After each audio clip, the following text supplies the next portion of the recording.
Determine the arithmetic progression whose third term is 5 and the seventh term is 9। तो भैया given third term क्या लिखा हुआ है, थर्ड टर्म। देखो एपी का, ये एपी, मैं एक एपी लिख देता हूँ, पहले एक स्टैंडर्ड फॉर्म लिख देता हूँ। फर्स्ट टर्म, सेकंड, देखना फर्स्ट सेकंड, ये फर्स्ट है, ये सेकंड, थर्ड, ये थर्ड है ना, समझे ना। तो थर्ड क्या है आपकी, a प्लस 2d बराबर कितना दिया, 5, इक्वेशन 1, ठीक है ना। फिर थर्ड के बाद में थर्ड, फोर्थ, फिर फिफ्थ, फिर सिक्स्थ, फिर सेवंथ। देखो ये कौन सा है, सेवंथ। सेवंथ टर्म कितना क्या है, a plus 6d, a plus 6d बराबर कितना, 9। देखो पहला, दूसरा, तीसरा, चौथा, पांचवा, छठवा, सातवां, सातवां 9, इक्वेशन इज 2। समझ गए ना। चलो अब यहाँ से लिख देंगे subtraction.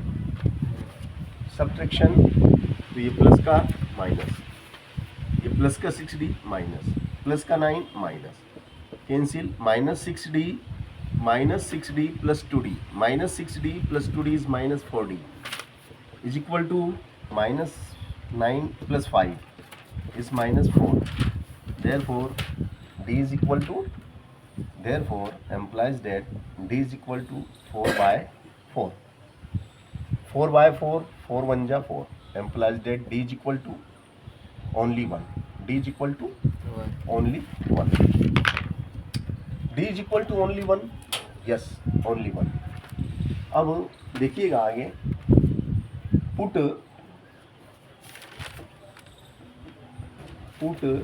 d is equal to 1 in equation first. तो क्या कहती है, a plus 2d is equal to 5।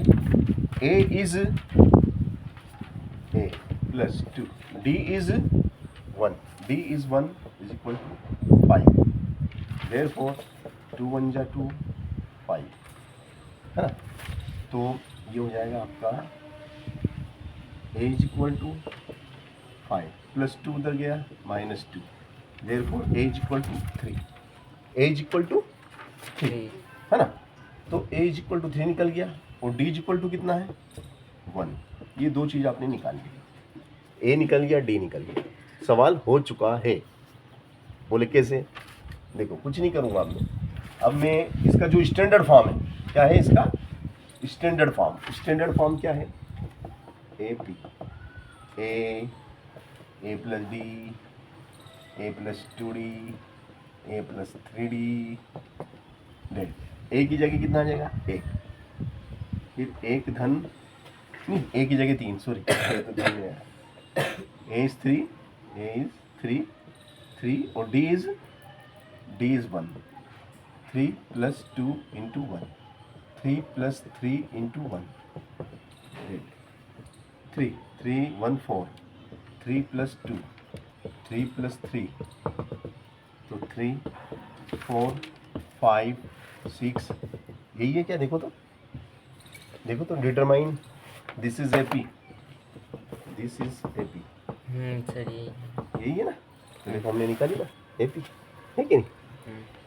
तो तुम्हारा भी सही था, मगर तुमने बराबर में 3 लिखा था कि 5 लिखा था, 3 हाँ, जबकि 5 है वो। तुमने सही करा था, बस वो समीकरण में मिस्टेक